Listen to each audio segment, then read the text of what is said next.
Good morning to all. Welcome to Bosco Campus Vision. This is Asha SP, Assistant Professor of PG Department of Commerce.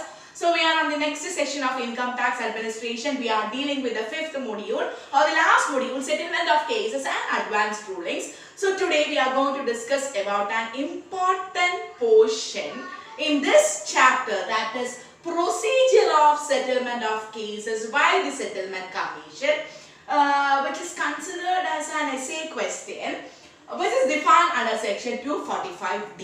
അപ്പോൾ ഇത് നമുക്കൊരു essay question ആയിട്ട് നമുക്ക് വേണമെന്നുണ്ടെങ്കിൽ ചോദിക്കാം. The procedure of settlement of cases defined under section 245D. Here ഇവിടെ ഒരു 14 point ആണ് നമുക്ക് ഡിസ്കസ് ചെയ്യാനുള്ളത്. സോ 14 പോയിന്റും കൂടെ ഞാൻ ഒരു ദിവസം ഡിസ്കസ് ചെയ്യുന്നില്ല. നമുക്ക് 5 പോയിന്റ് വെച്ച് പഠിച്ച് പോവാം. ഓക്കെ, സോ അപ്പോൾ നമ്മൾ ഇന്ന് ഫസ്റ്റ് 5 പോയിന്റ്സ് ആണ് ഡിസ്കസ് ചെയ്യാൻ പോകുന്നത്. അതിനു മുമ്പ് നമുക്കറിയാം what do you mean by settlement commission, and an application shall be made either by the SSC or by the commissioner or chief commissioner of income tax. Okay, dispute settle ചെയ്യാൻ either SSC ആയിരിക്കാം application കൊടുക്കുന്നത് അല്ലെങ്കിൽ commissioner or chief commissioner of income tax. So the procedure is as follows. Number 1, the Settlement Commission within 7 days from the date of receipt of application shall issue a notice to the applicant requiring him to explain why such an application is filed by the assessee or commissioner of income tax.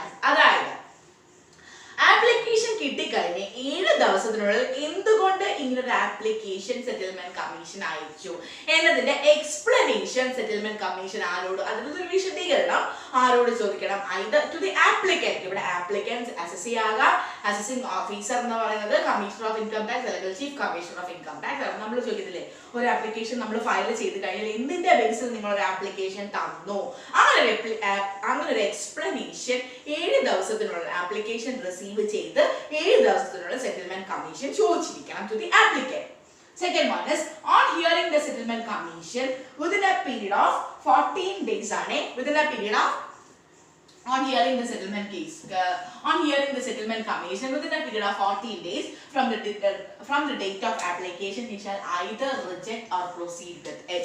അതായത് അതിന് കേട്ടതിന് ശേഷം 14 ദിവസത്തിനുള്ളിൽ, ആദ്യം നമ്മൾ പറഞ്ഞു 7 ദിവസത്തിനുള്ളിൽ, next 14 ദിവസത്തിനുള്ളിൽ സെറ്റിൽമെന്റ് കമ്മീഷന് തീരുമാനിക്കാം ആ കേസ് അക്സെപ്റ്റ് ചെയ്യണോ റിജക്ട് ചെയ്യണോ. Okay, and if no order has been passed the application shall be deemed to be proceeded with. അപ്പോ അത് അക്സെപ്റ്റ് ചെയ്യാണെന്നുണ്ടെങ്കിലും റിജക്ട് ചെയ്യാണെന്നുണ്ടെങ്കിൽ ഒരു പെർട്ടിക്കുലർ ഓർഡർ റിജക്ട് ചെയ്തു അല്ലെങ്കിൽ അക്സെപ്റ്റ് ചെയ്തു എന്ന് ഒരു ഓർഡർ ആ ആപ്ലിക്കന്റിന് സെറ്റിൽമെന്റ് കമ്മീഷൻ അയച്ചിരിക്കണം. അതാണ് തേർഡ് പ്രൊസീജിയർ. ഓക്കെ, ഇനി ഒരു ഓർഡറും അയച്ചില്ല എന്നുണ്ടെങ്കിൽ നമ്മൾ എന്ത് മനസ്സിലാക്കാം? ആ ആപ്ലിക്കേഷനുമായിട്ട് സെറ്റിൽമെന്റ് കമ്മീഷൻ പ്രൊസീഡ് ചെയ്യുവാണെന്ന് നമുക്ക് അസ്യൂം ചെയ്യാം. അതാണ് third point. If no order has been passed, the application shall be deemed to be proceeded with by the settlement commission. ഒരു ഓർഡറും പാസ് ചെയ്തില്ല എന്നുണ്ടെങ്കിൽ ആ ആപ്ലിക്കേഷനുമായിട്ട് സെറ്റിൽമെന്റ് കമ്മീഷൻ മുമ്പോട്ട് പോവാണെന്ന് നമുക്ക് അസ്യൂം ചെയ്യാം. Okay, next one is a copy of the order shall be sent to the applicant as well as to the commissioner of income tax. ഇനി ആപ്ലിക്കന്റിന് വായിക്കണം. ഇനി ഇവിടെ assisting officer commissioner of income tax ആണെന്നുണ്ടെങ്കിൽ ഈ ഓർഡറിന്റെ copy, അതായത് അവർ accept ചെയ്തു ഇനി പ്രൊസീഡ് ചെയ്യുവാണെന്നുള്ള ഓർഡറിന്റെ കോപ്പി ആപ്ലിക്കന്റിന് വായിക്കണം, കമ്മീഷണർ ഓഫ് ഇൻകം ടാക്സിന് അയച്ചിരിക്കണം. So the next one is where an application was made for settlement before 1/6/2007 but no order has been made before 1/6/2007.